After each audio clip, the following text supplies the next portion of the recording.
ಸಿದ್ಧಾರೂಢರಲ್ಲಿ ಹರನನ್ನು ಕುರಿತು ಉಪಾಸನೆ ಮಾಡತಕ್ಕಂಥ ಭಕ್ತರು ಅವರು ಶಿಷ್ಯರಿದ್ದರು. ಹರಿಯನ್ನು ಕುರಿತು ಉಪಾಸನೆ ಮಾಡತಕ್ಕಂಥ ಹರಿಭಕ್ತರು ಸಿದ್ಧಾರೂಢರಿಗೆ ಶಿಷ್ಯರಿದ್ದರು.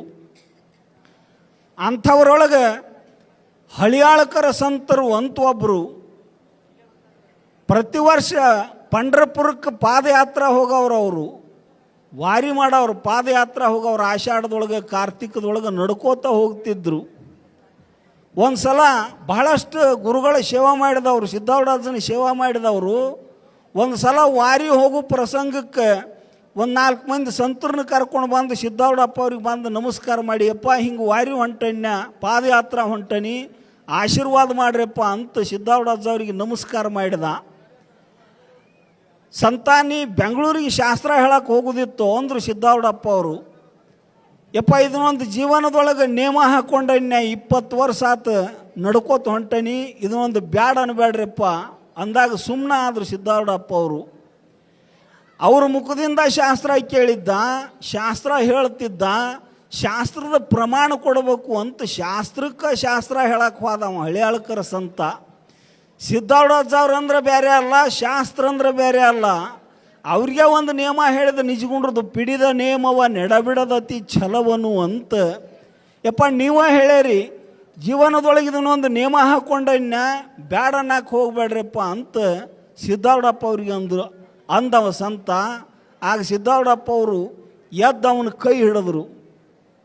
ಹೆದರಿದವ, ತಿರುಗಿ ಮಾತಾಡಿನ ಅಪ್ಪಗಳಿಗೆ ಏನು ಬೈತಾರೋ ಬಡಿತಾರೋ ಏನು ಮಾಡ್ತಾರೇನೋ ಅಂತ ಭಯ. ಶಿಷ್ಯ ಬೇರೆ, ಕೈ ಹಿಡಿದು ಉಪದೇಶ ಸ್ಥಾನಕ್ಕೆ ಕರ್ಕೊಂಡು ಹೋದರು. ಉಪದೇಶ ಮಾಡ್ತಕ್ಕಂಥ ಸ್ಥಾನಕ್ಕೆ ಹಳಿಯಾಳಕರ ಸಂತನ ಕರ್ಕೊಂಡು ಹೋದರು. ಹೆದರಿ ನಡಗಾಕತ್ತಿದ್ದ. ಉಪದೇಶ ಸ್ಥಾನದೊಳಗೆ ಒಳಗೆ ಹೋಗಿ, ಸಂತ ಅದನ್ನು ಬಾಗಲ ಹಿಕ್ಕಪ್ಪ, ಬಾಗಲ ಕೊಂಡಿ ಹಾಕು ಅಂತಂದರು ಸಿದ್ಧಾರೂಢಪ್ಪ ಅವರು. ಮತ್ತಷ್ಟು ಭಯ, ಬೆವರು ಬಿಟ್ಟಿತ್ತು, ಕಣ್ಣಂಚಿನೊಳಗೆ ನೀರು ತುಂಬಿ ಬಂದಿತ್ತು, ಧ್ವನಿ ನಡಗಾಕತ್ತಿತ್ತು, ಶರೀರ ನಡಗಾಕತ್ತಿತ್ತು. ಪರಮ ಸಾತ್ವಿಕಂಗಳೆಂಟು ನೆರೆದು ನೆಲೆಸಿ ತನುವಿನಲ್ಲಿ ದೇಹದೊಳಗೆ ಅಷ್ಟಭಾವಗಳು ಪ್ರಕಟ ಆಗಿದ್ದು. ಕೊಂಡಿ ಹಾಕಿ ಬಾಗಲ ಹಿಕ್ಕೆ ಸಿದ್ಧಾರೂಢಪ್ಪ ಅವ್ರಿಗೆ ತಪ್ಪಾತಪ್ಪ ನಂದು ಅಂತ ಕಣ್ತುಂಬ ನೀರು ತುಂಬ್ಕೊಂಡು ಬಂದು ಹಣಿ ಹಚ್ಚಿ ಸಿದ್ಧಾರೂಢಪ್ಪ ಅವ್ರ ಪಾದಕ್ಕೆ ನಮಸ್ಕಾರ ಮಾಡಿ, ತಪ್ಪಾತ್ರಪ್ಪ ನನ್ನಿಂದ ತಪ್ಪಾತು ಅಂತ ಮತ್ತೆ ನಮಸ್ಕಾರ ಮಾಡಿ ಗಟ್ಟಂಗೆ ಅವ್ರ ಪಾದ ಹಿಡಿದು ಮುಖ ಮ್ಯಾಲೆ ಮಾಡಿ ನೋಡಿದ. ಸಿದ್ಧಾರೂಢಪ್ಪ ಅವರು ಸೊಂಟದ ಮೇಲೆ ಕೈ ಇಟ್ಕೊಂಡು ಸಾಕ್ಷಾತ್ ಪಂಢರಪುರದ ವಿಠ್ಠಲನ ಹುಬ್ಬಳ್ಳಿ ಒಳಗೆ ದರ್ಶನ ಮಾಡಿಸಿದ್ರು. ಸದ್ಗುರುಗಳು ಅಂತ ಯಾರಿಗೆ ಅಂತಾರು ಅಂತಂದ್ರೆ, ಇದು ಸತ್ಯಾನುಭವವಿದು ಮಿಥ್ಯಾನುಭವವೆಂದು ಒದವಿ ಬೋಧಿಪನೆ ಸದ್ಗುರುವಕ್ಕುಂ ಅಂತ ಶ್ರೀಮನ್ ನಿಜಗುಣ ಶಿವಯೋಗಿಗಳು.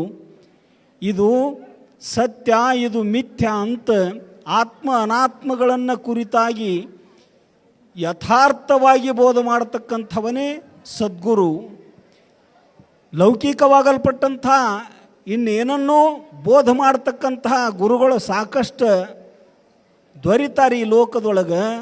ಆತ್ಮವಿಚಾರವನ್ನು ಕುರಿತಾಗಿ ನಿಜಬೋಧವನ್ನು ಮಾಡತಕ್ಕಂತಹ ಸದ್ಗುರುಗಳು ಅತಿ ವಿರಳ. ಆ ಗುರುಗಳ ಲಕ್ಷಣವನ್ನು ಹೇಳ್ತಾ, ಕರುಣ, ಸತ್ಕಲೆ, ಶಾಸ್ತ್ರ ಪರಿಣತೆ, ನಿರಾಶೆ, ಸೌಂದರ್ಯತೆ, ಸುಗುಣ, ಸುಮುಖತ್ವ, ಸುಜ್ಞಾನಗಳಿರಲವನೇ ಸೇವ್ಯ ಗುರುವಕ್ಕುಂ ಅಂತ ಶ್ರೀಮನ್ ನಿಜಗುಣ ಶಿವಯೋಗಿಗಳು ಹೇಳ್ಕೊಂಡು ಬರುವಂಥವರಾದರು.